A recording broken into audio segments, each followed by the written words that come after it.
we're more excited about the upcoming season in the standpoint that this year we've got more of the games at home in our non-conference. Last year we started the season with somewhere like 5 straight away games, and that was a test and a challenge for our squad.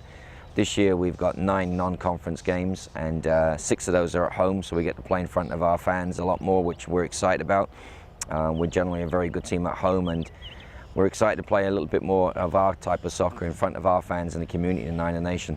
Well, in terms of, the preparation leading up to the game, you don't have to concern yourself about travel, you don't have to concern yourself about flights, checking in and out of hotels, you can get proper rest.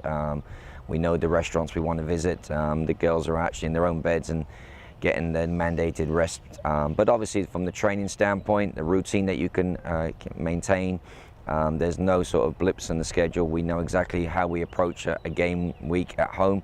And obviously we're used to playing at home on the field, and we know the sort of how it plays, and our ground staff here led by Warren Monk do a phenomenal job. We have a great playing surface, and we're always very excited to play in front of our fans because of the quality of the support we get.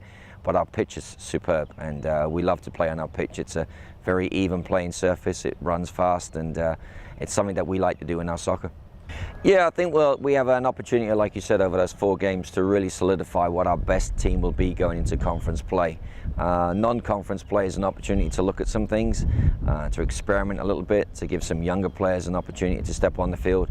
But once we get through that block of 4 games, we'll have a much stronger idea of our best 11 going into conference play. But I also think the fact that when we got 4 games at home, we can, like you said, build some momentum, get some confidence, get some wins, and hopefully that'll lead us into a great conference season. Well, we were very selective about the non-conference schedule. South Carolina finished number 9 in the national polls, and they've been a top 25 team for the past 6 seasons. So we wanted to test ourselves against one of the regionally best teams in the country. Last year they had a phenomenal run in the NCAAs, beating Clemson, Seattle, and North Carolina. So we know that will give us a real good statement of where we are in this season when we compare ourselves against South Carolina. USF historically have had a lot of international players, and I think the challenge that we wanted from that particular game, and we know we'll get, they've got some players who are even in this year's World Cup.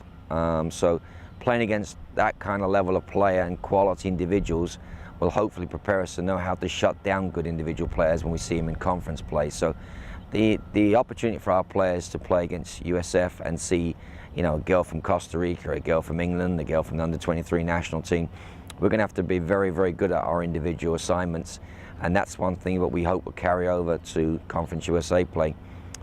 East Carolina, before they left the conference, their last year I believe they were semi-finalists, so they're a sort of a good sort of landmark as well of what we expect. We'll see a lot more in the regular season at conference play. Well, I like the fact that we start at home and we finish at home. We play our very first game of the conference weekend at home, and then we finish the season at home. So, in between there'll be some travel. But going back to last season, the top 2 teams in the conference were North Texas and Rice, and we get an opportunity to play them both here. I'm not saying that will be the difference playing them at home, but I was always excited about bringing them to our place and see if we can play a better performance than we played last time we traveled to them. But we get to play the teams that will be up near the top of their rankings, and that's what you want. You want to play the teams that will be also competing for the titles and competing for the championships. And the ability to play those teams and have your own destiny in your own hands is great.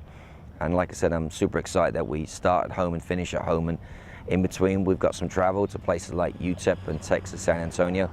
But overall, we've got the teams that we wanted to play because they're the teams we're going to have to beat to be successful. Well, I mean, our fans are always that 12th man. They generate great energy and great noise, and we feed off of them. A lot of our games last year, we went to overtime, and a lot of those games were on the road. So if we do have that opportunity to go to overtime this year, we know that the 12th man, being our fans, will hopefully carry us over the line. And that's the thing that we are hoping that extra crowd energy, that support that we get, will be the X factor that we were missing in last season's games. 6 of our games went to overtime, and we weren't very successful in overtime, and a lot of them were on the road. So the difference, hopefully, to get us over the line will be the fans and the fan base and playing at home.